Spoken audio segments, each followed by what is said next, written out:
बच्चों का विकास करने का व्यवसाय जो अपनाते हैं, वृत्ति अपनाते हैं, अर्थात शिक्षण के काम में लगते हैं, पढ़ाने के काम में लगते हैं, उनको अध्यापक अथवा टीचर अथवा प्रोफेसर आदि कहा जाता है।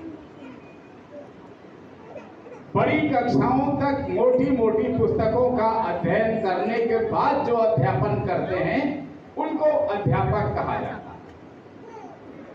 और सामान्य पढ़ाई लिखाई किए हुए, कोई हाई स्कूल पास है, कोई इंटर पास है, कोई इंटर फेल है, कोई इंटर किसी तरह पास है, सब विषयों में क्या पोजीशन है मत कहलाओ, सब विषयों में दयनीय अवस्था, ऐसे लोग आचार्य बनते हैं। तो फिर विशेषता क्या रही? विषय अंतर यह है कि अध्यापक जितने होते हैं उनके साथ बंधन रहता है। उन्होंने जो पढ़ा है अपनी कक्षाओं में और जो पाठ्यक्रम उनको निश्चित करके दिया गया है सरकार के द्वारा, उतना ही पढ़ाना है। वो सही है कि नहीं सही है इससे मतलब नहीं होता। जैसे पुस्तक में लिखा है इतिहास की, इसलिए अध्यापक को पढ़ाना है कि अकबर महान था। अब किसी बच्चे ने पूछ दिया कि नहीं, अकबर तो मीना बाजार चलवाता था, ऐसा सुना हमने, जहां हिंदुओं की बेटियां बिकने के लिए पहुंचती थी, तमाम प्रकार का व्यभिचार होता था, तो महान कैसे हो गया? तो अध्यापक के पास इसका कोई उत्तर नहीं है। महान था, क्यों था? जो हमारी पुस्तक में लिखा हुआ है। ऐसे ही पुस्तक में जो लिखा है वो पढ़ाना है, किंतु जो पढ़ाना है उसको अपने जीवन में भी लागू करना है, ऐसी कोई बाध्यता नहीं, आवश्यकता नहीं है। सरकार के पास ऐसा कोई कानून नहीं है कि वो लागू कर सके। जैसे खेल कूद के शिक्षक अर्थात पीटी मास्टर, जिनको पीटीआई कहते हैं, उन्होंने स्वयं भी अपनी पढ़ाई करते समय पढ़ा था और अपने बच्चों को भी पढ़ाते हैं कि प्रातःकाल ब्राह्म मुहूर्त में उठने से, जागरण करने से अपने शरीर को लाभ मिलता है। सारे शिक्षक पढ़ाते हैं, लेकिन इसका यह अर्थ नहीं है कि वो सज्जन भी प्रातःकाल सूर्योदय से पहले उठते होंगे, जगते होंगे, या नहीं जगेंगे तो सरकार उनको दंड देगी, ऐसा कोई बंधन नहीं। सभी अध्यापक अपने बच्चों को पढ़ाते हैं कि सदा सत्य बोलना चाहिए, लेकिन वो भी सत्य बोलते हैं ये आवश्यक नहीं है। अध्यापक में यही विशेषता है, वो स्वयं सत्य बोले ना बोले इसकी छूट है उनको। बच्चों को पढ़ाना है, सदा सत्य बोलना चाहिए, इसलिए वो पढ़ा रहे। क्यों पढ़ा रहे? क्योंकि उनके पाठ्यक्रम में लिखा हुआ है कि ये पढ़ाना है। और आचार्य के साथ अंतर क्या है? आचार्य बहुत विद्वान था इसलिए उसको आचार्य बनाया गया है, ऐसा नहीं है। तो फिर कैसा है? हमको अर्थात एकल अभियान को अपने गांव में, अपने गांव के भविष्य को सुधारने के लिए, भविष्य का विकास करने के लिए उसी गांव का कोई युवक अथवा युवती चाहिए था जिसके मन में गांव की भावी पीढ़ी के प्रति दर्द हो, आत्मीयता हो। अगर हमारी अगली पीढ़ी बर्बाद हो गई तो हमारा गांव भी बर्बाद हो जाएगा। यह सोच जिस युवक युवती के मन में हो उसको आचार्य बनाना चाहिए। एकल अभियान की नियमावली में यह लिखा है। हाँ, न्यूनतम शिक्षा भी लिखी है, इतना तो कम से कम पढ़ा हुआ होना चाहिए, बस। बहुत विद्वान हो ऐसी आवश्यकता नहीं है। तो फिर वो पढ़ाएगा कैसे? जब विद्वान ही नहीं होगा तो पढ़ाएगा कैसे? तो उसको जो पढ़ाना है अपने आचरण से पढ़ाना है, ये अपेक्षा है। आचरण से कैसे पढ़ाना? बच्चे को पढ़ाना है साफ सुथरे कपड़े पहनने चाहिए, तो खुद भी साफ पहनना। नियमित रूप से स्नान करना चाहिए, तो स्वयं भी स्नान करना।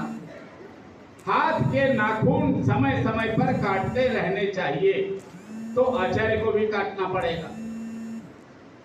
गंदे स्थान पर नंगे पैर नहीं जाना, तो आचार्य को भी इसका पालन करना पड़ेगा।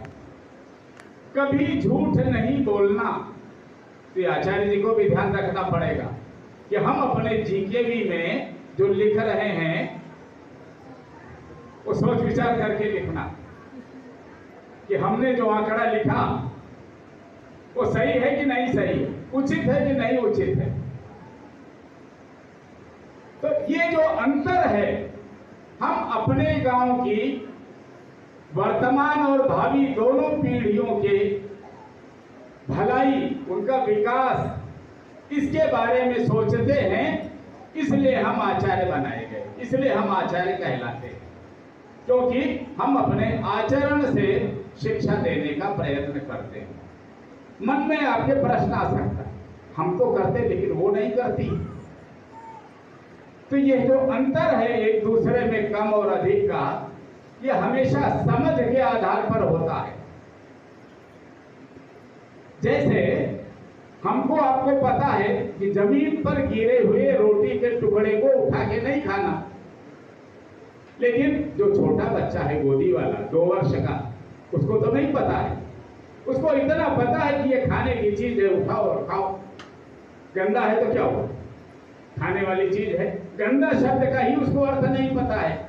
ऐसे ही अपने साथ अनेक कार्यकर्ता ऐसे भी होते हैं जिनको ये नहीं बोध होता है कि हम जो कर रहे हैं वो हमको करना चाहिए या नहीं करना चाहिए। तो ये जिम्मेदारी हमारी सबकी है। हम एक दूसरे का विकास करते चलें और अपनी जिम्मेदारी निभाने के लायक बनाते चलें, तब तो अपने संगठन की प्रतिष्ठा बढ़ेगी समाज में।